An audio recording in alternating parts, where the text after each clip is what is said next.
Thank you very much. I'm LembitÖpik and welcome to Cats and Dogs here on Press TV, where we try to figure out whether Mad Dog Don has become so house-trained he'll never leave the White House.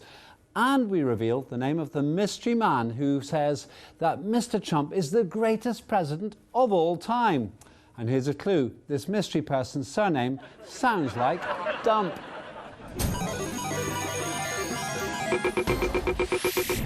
And let's start with that. Yes, it's true. Donald Trump has just a couple of weeks left to show the world once again that all the American presidents suck, except for him. And boy, he's certainly getting active in these last days to prove it. For instance, desperate Don recently withdrew from the Open Skies Treaty, first proposed by President Eisenhower back in 1955 and renegotiated under George Bush. Now that's the first one in 1992. The treaty allows its dozens of national signatories, including the United States and Russia, to fly unarmed observation aircraft over each other's territory. So far so good. Could be peachy for peace. Sadly, the Trump administration has withdrawn from this treaty, making it one of the 1,000 or 2,000 or 3,000 treaties, I'm not sure how many, that he's thrown in the bin. Insiders suggest the president's ultimate goal is to withdraw from treaties signed by George Washington in 1776. After all, who needs a Declaration of Independence when you've got Twitter? The US president is so determined to withdraw from treaties that he's even willing to withdraw from treaties he made himself, if necessary. To be honest, I just signed a contract with my producer, and all week I've had nightmares that Trump's going to withdraw from that too. Meanwhile, the Republicans have started to panic over the consequences of President Trump's trip to the American state of Georgia, which, by the way, his son-in-law Jared Kushner apparently thinks is a province in Russia. Republicans were worried that Standard-Bearer Don would keep on lying about the US states' elections in a way that actually is going to suppress the turnout of Republican voters in the two upcoming electoral runoffs for the Senate.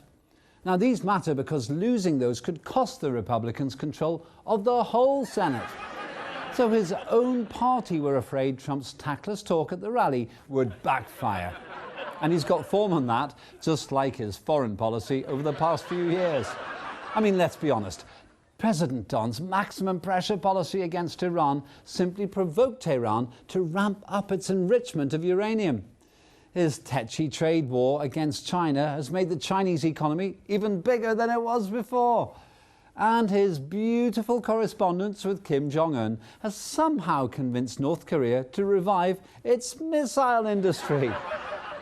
If Trump ever gives you street directions, go the opposite way to what he said. And so the Republicans expect to lose Georgia. Meanwhile, I predict that Trump, his family and his legal counsel, Rudy Giuliani, will end up behind bars in the near future. Why? It's an insurance policy. Trump loves using his presidential pardon powers, and the only way he can pardon himself, his family, and Rudy Giuliani, and who knows who else, is if they all go to jail before he has to give back his get-out-of-jail-free card in January 2021. Back in July, Trump gave a presidential pardon to Roger Stone, who was convicted in 2019 of lying to Congress, witness tampering, and some other minor charges, allegedly to shield Trump. Now, I said allegedly. For Mr. Trump, Stone was too good to go to jail. Now remember, this is the Republican lobbyist man who recently claimed there was evidence to show Biden votes were sneaked into America by boat from North Korea. But hold on, I thought North Korea was supposed to be Trump's friend. Way to go, Kim. Anyway, the White House issued a statement that resembles the ancient writer Sophocles, who wrote Greek tragedies. Roger Stone has already suffered greatly. He was treated very unfairly, as were many others in this case. Roger Stone is now a free man. On that basis, why hasn't he pardoned everyone else who's been treated unfairly by America, like whistleblower Julian Assange, E.T., and the whole of Mexico? But in fairness, Trump does have something in common with great leaders of the United States like Abraham Lincoln. Both fought for liberty. The only minor difference is that whereas Lincoln was fighting for the liberty of African Americans, Trump is fighting for the liberty of his gangster friends. Now, let's see what our Cats and Dogs time machine has in store for us this week.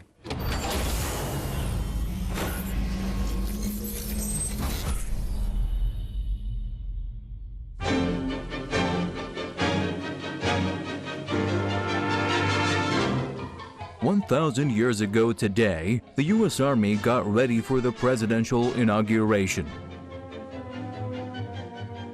The Army generals decided to use all the unused ammunition in Iraq and Afghanistan in a special mission to get Trump out of the White House. Trump didn't dare get out of the White House. He was afraid that Biden would take his place in the Oval Office.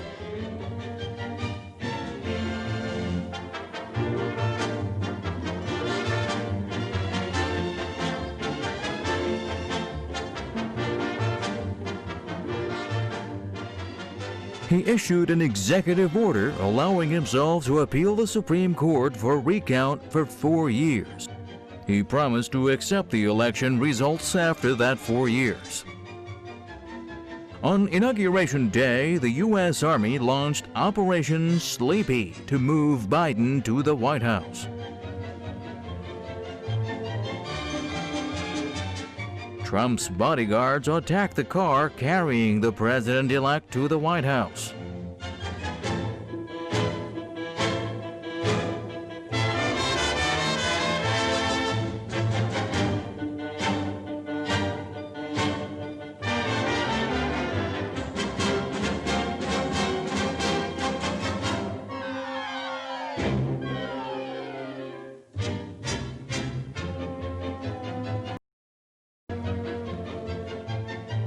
To pretend that everything was under control, Trump saluted the army.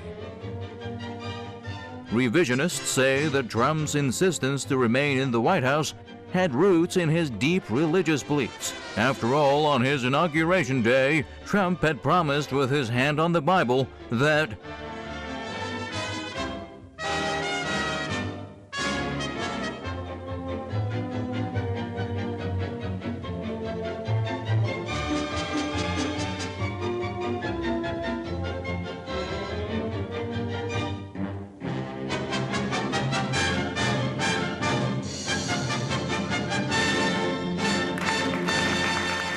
As you all know, there are doubts about whether Trump will go to Biden's inauguration and also whether he will leave the White House graciously or whether he'll leave at all.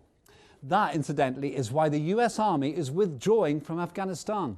They're all coming back to embark on a hostile mission that's harder than getting the Taliban out of Afghanistan. And that mission is getting the Trumps out of the White House. For the inside line about the saga of Trump in the Oval Office, we have a person on the phone who knows the way in and out of the White House very well indeed. Yes, that's right, former Trump US National Security Advisor, Mr. John Bolton, joins us now. Mr. Bolton, thanks for joining us here on Cats and Dogs. It's a disgrace. What is Cats and Dogs? No, Trump. In what way? In every way. So why is it so hard for Mr. Trump to leave the White House then? Because they have lots of unfinished tasks to do. Oh, you mean like fighting coronavirus and reviving the economy and... No, like firing the remaining members of the cabinet and formulating a new maximum pressure plan against Iran. Moreover, cleaning up the White House is a Herculean task. There is a truckload of life-size statues of the world's dictators. Oh, you mean he's got statues of the world's dictators all over the White House? No, that's just in his bedroom. Oh, I almost forgot to tell. He has a golf course under construction right beneath the Oval Office. What? Doesn't he have a personal golf course already?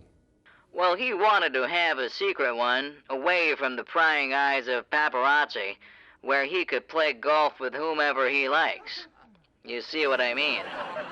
You mean with other politicians? Not exactly. didn't know Stormy Daniels played golf. Anyway, when do you think Trump will leave the White House? Never. Trump has made a will according to which he'd like to be mummified after his death. Why? Because that way he won't have been in the White House for 8 years. He'll be there forever. So you really think he's not going to walk out unless they say send the military in to force him out? No. He'll just stay there and people will think he's an actor doing a bad impression of Donald Trump. I think he will not walk out of that place alive. Is that a threat? No, it's a prediction based on recent history. What do you mean? I mean that even if you send in the U.S. military, if they're as good at getting him out of the White House as they were at getting the Taliban out of power in Afghanistan, then he'll never leave, dead or alive. Oh, all right, thank you, Mr. Bolton. I love your moustache, by the way. As I say, it's a disgrace. Okay, thank you, bye-bye. And that's it for Cats and Dogs this week. Join me next time to find out who's still in the White House, who's still in Afghanistan, and who's still refusing to let the removal vans pull up outside either. This is Press TV. I'm LembitÖpik, and that was Cats and Dogs.